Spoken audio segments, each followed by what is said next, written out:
How did Dragon Quest 1 and 2 hold up to Dragon Quest 3, a game many consider to be the best in the series? I played a demo, so let's talk about it. Hey friends, it's Just the Gems, I'm Brandon, and thanks to Square Enix, I had a chance to get my hands on Dragon Quest 1 and 2 HD 2D Remake. Now, I only had about 30 minutes with each game, but even in that short amount of time, I was able to tell we've got something pretty special coming our way. So I'm going to start at the beginning. Back in 1986, Enix released Dragon Quest in Japan. Actually, that's maybe too far back. Obviously, Dragon Quest came out a long time ago. Let's fast forward.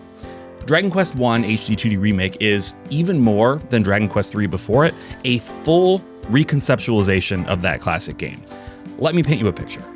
You're 7 years old, and you're sitting on the floor of your family room.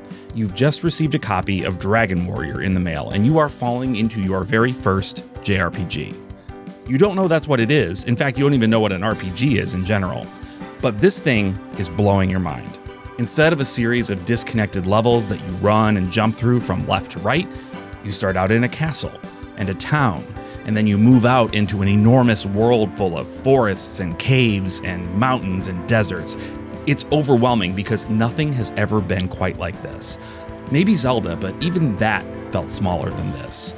Now, it's far too hard for you to figure out, even with a lot of help from Nintendo Power, so you eventually give up.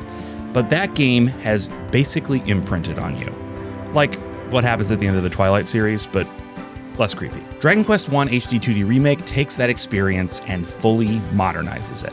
Now, rather than just wandering a world full of NPCs that might have a single sentence to say to you, you're just as likely to run into scripted events. In my demo, I came across a huckster trying to sell the thief's key for a ridiculous amount of gold, only to find out that he's had it stolen from him. I'd say what goes around comes around, you know? I also thought it was interesting that the characters all speak with that Shakespearean sort of these and thous and whatnot. It's like how the dialogue was written in the original English localization of Dragon Warrior. But this event plays out fully voice acted with colorful characters and charm and just... It's like they reached into my mind and brought this objectively simple game to life. They weren't content to just let things play out as simply as they had before. They injected it with imagination. Now, will this work for everyone? Maybe not. I'm sure there are purists out there that can't imagine laying a hand on a seminal work like this, but if Yuji Hoari's fine with it, then I'm fine with it. The expanded story scenes aren't the only difference, obviously. Of course, there's the HD 2D graphics, which look as great as ever, and the music, which has been running through my head for more than 30 years now. But there's a crucial change, and that's to the combat.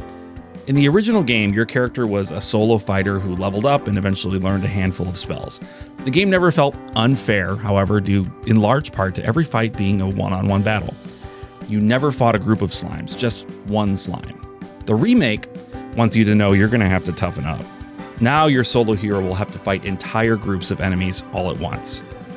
On its face, that sounds like an unfair change, but you've been sufficiently powered up to account for it. Not only do you learn spells and skills, but you can find them in scrolls to further increase what you're capable of. In the demo, I had a scroll that taught me Crackle, a pretty powerful ice spell, and I'm convinced I was only able to survive the fight with Robin Hood because I'd taken the time to learn it. It's a really interesting twist on the Dragon Quest formula. Fighting as one hero all the time drastically changes the strategy you have to use in battle, but at least based on what I've played, the game has been tweaked to make things enjoyable and not overly frustrating. I was hyped for this game already because of how important the original is to me, but I'm an order of magnitude more hyped now. By going the extra mile, they seem to be creating a game that isn't just relying on nostalgia to drive sales. They know they still have to earn our dollars by giving us something fresh and exciting, and that's what they're doing. Now, I didn't play Dragon Quest II until years and years after I played the first. And by years and years, I mean like 25 years, 30? I was a fully grown adult when I first popped it in my Game Boy is what I'm saying. Yeah, I played the Game Boy Color version because the NES version is too expensive, and also because I think they made the Game Boy version a little easier. But yeah, Dragon Quest II was an enormous leap over the first game in several ways. For one, you're no longer just a solo hero. You have two other characters who join you, and you each have distinct skill sets. And not just skills, but your party members speak and have their own personalities. Considering Final Fantasy II skipped the US for ages, this would have made it one of the first JRPGs in the US to do something like that. it definitely would have blown my mind if I'd ever played it as a kid. But alas, that one never found its way under the Christmas tree for whatever reason. Needed to save room for Qbert and some of the other crap I got. Qbert. Dragon Quest II HD 2D Remake takes a page out of DQ1's playbook by not being content to just update the game with better graphics and music. You get that, sure, but they're expanding the story by what I'm guessing is a pretty substantial amount. I get that feeling because your 3-character party has been expanded to 4 here. And because your party members speak and have personalities, I can only imagine how much of a difference that will make. But in my demo, I didn't have much time to listen to the characters talk or explore towns or whatever. I had to tackle the Lighthouse.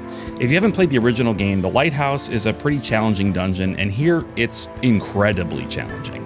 The Square Enix rep told me that only one person that day had been able to beat the boss at the end. Now, naturally, there are difficulty options, so if you don't love that kind of challenge, that doesn't mean this game isn't for you necessarily. But I was up for it, if for no other reason than bragging rights. And that would have been all I got. Having a 4-character party is a really big shift from being solo, so I had to reorient my thinking a bit, but I got the hang of it pretty quickly. The place is a maze. Sometimes you have to go down in order to go up, and it can be pretty frustrating if you don't reference the map. Fortunately, this is modern gaming, so you can just do that. I was making good progress, crushing enemies, just being a pro gamer, and I was getting close to the boss when the power went out in the room. Yeah, that was a bit of an underwhelming ending, but it occurred to me. They must have been intimidated by my power. I was playing so well that they thought, we can't let him get away with this. He's making a mockery of our big holiday title. Pull the plug. And naturally, they couldn't just pull my plug or it would be too obvious. So, presumably, they sent someone to sneak into the maintenance room and flip the breaker. Classic. Should have seen it coming. Okay, that's all just a fantasy, and more than likely I would have died at the boss because he can use Thwack, a spell that sounds silly, but has a 20% chance of just outright killing you in one hit. So if anything, the power outage gave me a valid excuse for why I wasn't able to finish the demo. Thanks, power outage.